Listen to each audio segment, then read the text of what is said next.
कहानी की शुरुआत होती है एक ट्रेन से, जहां करीब 2000 लोग एक ही ट्रेन में सफर कर रहे होते हैं। एक ऐसी ट्रेन जहां इंसान सिर्फ इसलिए जिंदा है क्योंकि बाहर की दुनिया खत्म हो चुकी है और पूरी मानवता सब सिर्फ इस ट्रेन के अंदर सांस ले रही है। इस ट्रेन सेक्शन में रहता है एक लड़का कर्टिस। उसका सबसे करीबी दोस्त होता है ईगर। दोनों कई साल एक ही प्लान में बने रहते हैं कि किसी तरह ट्रेन के इंजन तक पहुंचना है और उसे अपने काबू में लेना है। उसी डब्बे में एक बूढ़ा आदमी होता है गिलिम। वो सभी ट्रेन सेक्शन वालों का लीडर होता है और लोग उसे अपने आखिरी उम्मीद की तरह देखते थे।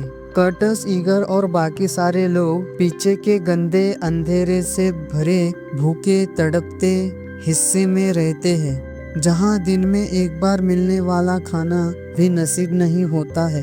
लेकिन ट्रेन के आगे वाले डिब्बे में रोशनी है, संगीत है, नाच गाना है और अमीर लोग आज़ादी की जिंदगी जी रहे हैं। हर दिन 2 गार्ड आते हैं और इस गरीब लोगों को एक एक प्रोटीन ब्लॉक बांटते हैं, काला सा एक टुकड़ा जिसे खाने के अलावा कोई चारा नहीं। कर्टिस को अक्सर इस प्रोटीन ब्लॉक के अंदर से छोटे छोटे संदेश मिलते हैं जो उसे बताते रहते हैं कि इंजन रूम तक पहुंचने के लिए क्या क्या करना है। एक दिन तान्या नाम की औरत कर्टिस से कहती है, प्रोटीन ब्लॉक मेरी टिनी के पास है। टिनी एक छोटा सा बच्चा कर्टिस को वो एक छोटा सा ब्लॉक देने के लिए मना कर देता है, लेकिन थोड़ी देर बाद मान जाता है, लेकिन एक शर्त पर। वो कहता है मुझे 1 घंटे के लिए वो बड़ी बॉल चाहिए। कर्टिस उसकी बात मान लेता है और उसके बदले में टिनी उसे प्रोटीन ब्लॉक दे देता है। कर्टिस उस ब्लॉक को काटता है और उसमें से एक छोटा सा कैप्सूल निकालता है। उसके अंदर एक लाल रेड का कागज होता है जिस पर लिखा होता है नामगुम मिन्सो। कर्टिस कहता है ये उस सिक्योरिटी गार्ड का नाम है, वो अभी जेल में बंद है। हमें उसे जेल से बाहर निकालना ही होगा, वरना हम लोग इंजन तक कभी नहीं पहुंच पाएंगे। गिलिम से चर्चा के बाद कर्टिस कहता है 3 गेट एक साथ खुलते हैं और हमारे पास 4 सेकंड होते हैं उन्हें पार करने के लिए। कुछ समय बाद टेल सेक्शन में गार्ड आते हैं। वो कहते हैं मेडिकल चेकअप है। एक महिला आती है, बच्चों को नापती है। तभी उसकी नज़र तान्या पर पड़ जाती है। वो उसके पास आती है, उसे ध्यान से देखती है और फिर वापस चली जाती है।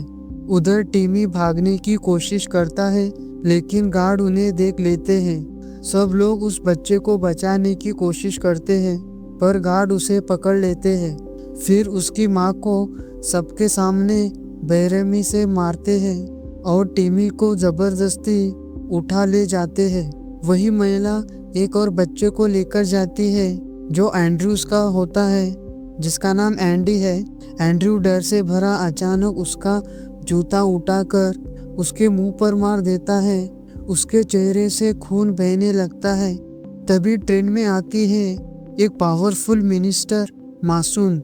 वो अमीरों की तरफ से बोलने आती है।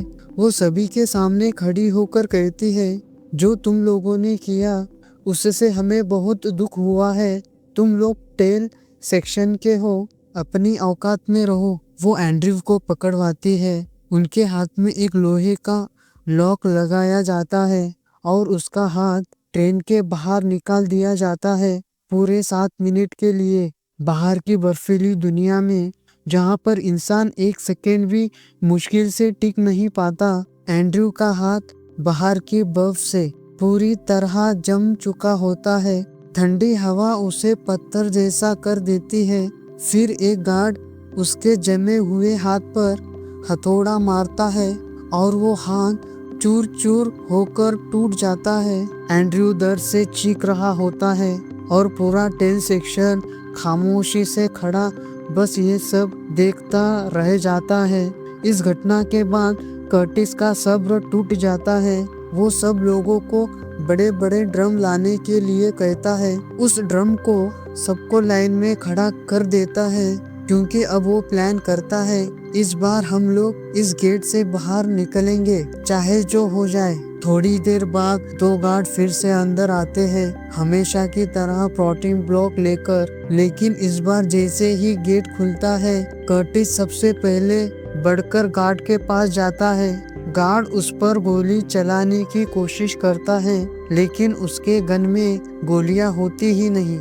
जैसे ही कर्टिस ये समझ जाता है, सब लोग गार्ड पर टूट पड़ते हैं। ड्रम को टायर वाले स्टैंड पर रखकर उसके ऊपर कर्टिस चढ़ जाता है और सामने से आता हुआ अगला गार्ड उस पर हमला कर देता है। पूरी भीड़ एक साथ फाइट शुरू कर देती है। लोग गार्ड को काबू में कर लेते हैं और आखिर तक उस लॉक वाले गेट पर पहुंच जाते हैं। लेकिन आगे एक बहुत ही खास सिक्योरिटी डोर होता है। उसको खोलने का तरीका सिर्फ एक ही आदमी जानता है, नामगुम मिन्सो, ट्रेन का सिक्योरिटी एक्सपर्ट।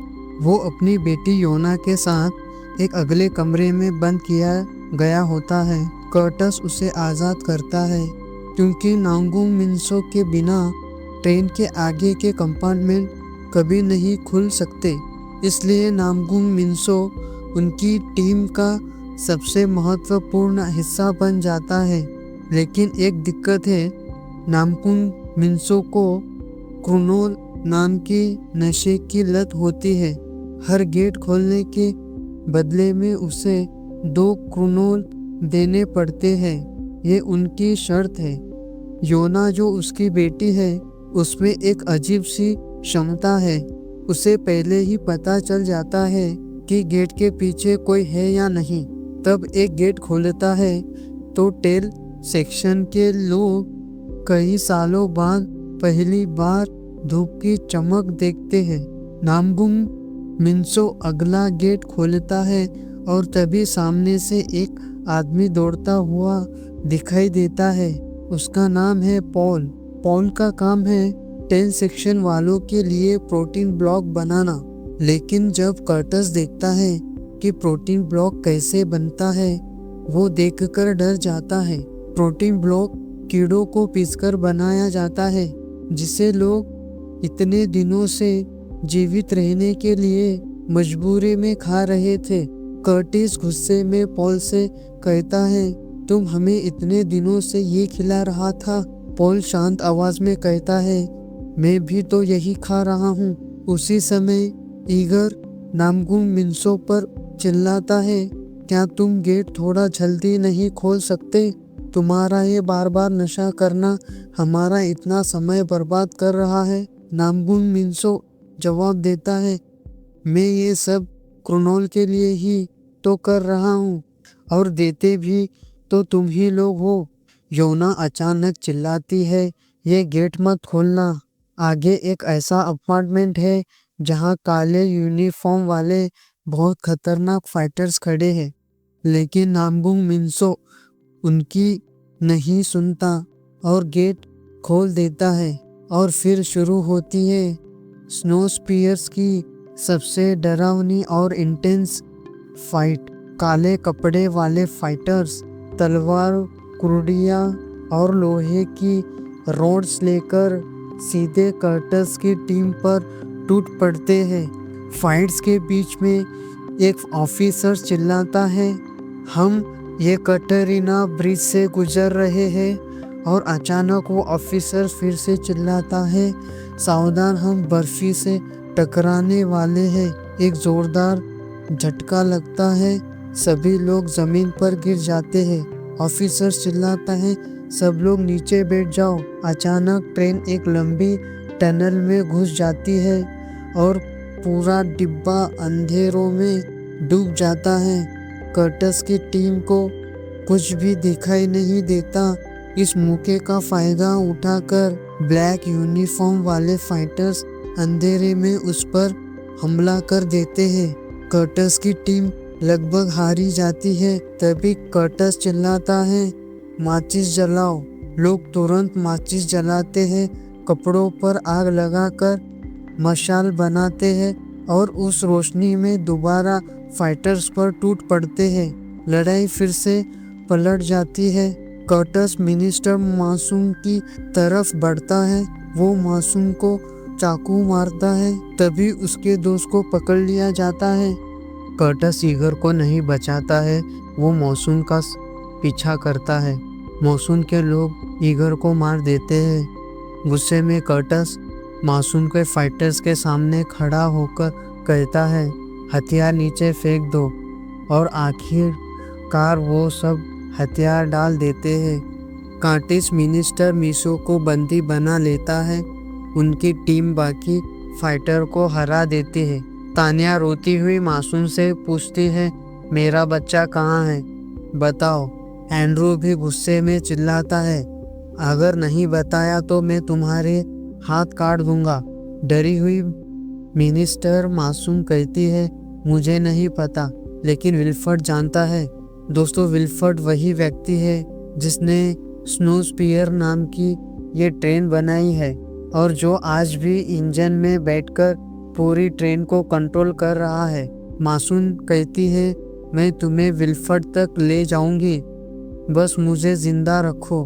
कर्टस मजबूरी में उनकी बात मान लेता है, उनके साथ चलते हैं। तान्या, एंड्रू, नानजुंग मिन्सो और उनकी बेटी योना पीछे से उनके लीडर गिलिम्स ग्रेस को बुलाकर कहता है, कर्टस को तुम्हारी ज़रूरत पड़ेगी, तुम्हें भी आगे जाना होगा। ग्रेस भी कर्टस के साथ शामिल हो जाता है। नामकुंग मिन्सो अगला गेट खोलता है और सामने का दृश्य देखकर सभी दंग रह जाते हैं। वहाँ एक खूबसूरत अपार्टमेंट होता है, हरा भरा बगीचा, पेड़ पौधे, फूल और जैसे कोई अलग ही दुनिया हो। आगे बढ़ते हैं तो एक और अपार्टमेंट आता है जिसमें पूरा समुद्र की तरह पानी है और बड़ी बड़ी मछलियाँ तैर रही होती है। वहाँ एक शेफ खाना बना रहा होता है। कर्टस की टीम बैठकर खाना खाती है, लेकिन कर्टस मिनिस्टर मासूम को वही प्रोटीन ब्लॉक खाने को देता है जो कि वो उन्हें खाने के लिए दे रहे थे, क्योंकि वो असली खाना खाने की हकदार नहीं थी। फिर वो आगे के कंपार्टमेंट में पहुंचते हैं। एक स्कूल, एक फैंसी क्लासिक रूम जहाँ छोटे छोटे बच्चे ट्रेन की इतिहास पढ़ रहे होते हैं। अचानक एक गंजा आदमी आता है और सभी को एक एक करके अंडे बांटने लगता है। सबको लगता है कि ये बस कोई न्यू ईयर ट्रिप है, लेकिन तभी टीचर अचानक बंदूक निकालकर फायरिंग शुरू कर देती है।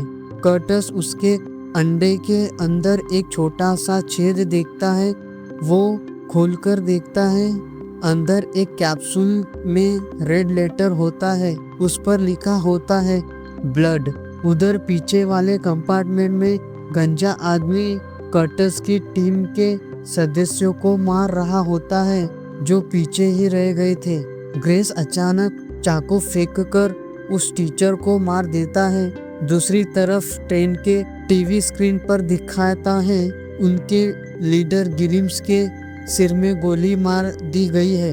ये देखकर कर्टस का दिल बैठ जाता है, वो अंदर तक टूट जाता है और गुस्से में आते हैं। कर्टस मिनिस्टर मासूम पर गोली चला देता है, लेकिन कर्टस रुकता नहीं, वो आगे बढ़ता जाता है और चलते चलते उसका दिल भारी हो जाता है। फिर वो नांगसुंग मिन्सो को अपना सबसे गहरा दर्द बताता है, जब हम पहली बार ट्रेन में चढ़े थे, हम इतने भूखे थे कि हमने इंसान खाए थे। मैंने एक माँ का हाथ काट लिया था और उनके बच्चे को गिलिम्स ने बचा लिया था। ये कर्टस का सबसे कंफ्यूजन होता है कि उसने बहुत अपने लाइफ में गलतियाँ की है।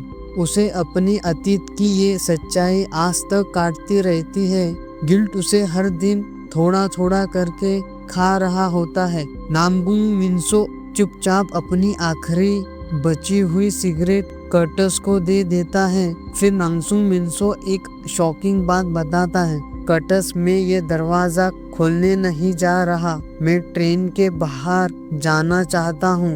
बर्फ पिघल रही है, बाहर का तापमान बढ़ रहा है, हम बाहर जिंदा रह सकते हैं। कर्टस हैरान रह जाता है उसका टारगेट था इंजन रूम तक पहुंचना, लेकिन नामकुम मिन्सो का टारगेट था आज़ादी। नामकुम मिन्सो कर्टस से माचिस मांगता है ताकि वो दरवाजे पर रखा विस्फोटक बॉम्ब उड़ा सके, लेकिन तभी विल्फर्ड की साथी महिला आती है, नामकुम मिन्सो को गोली मार देती है और कर्टस को जबरदस्ती इंजन रूम में ले जाती है। आखिरकार कर्टस पहुंचता है उस जगह जहां स्नोपियर्स का दिल धड़कता है, और वही होती है ट्रेन के क्रिएटर विल्फर्ड की एंट्री।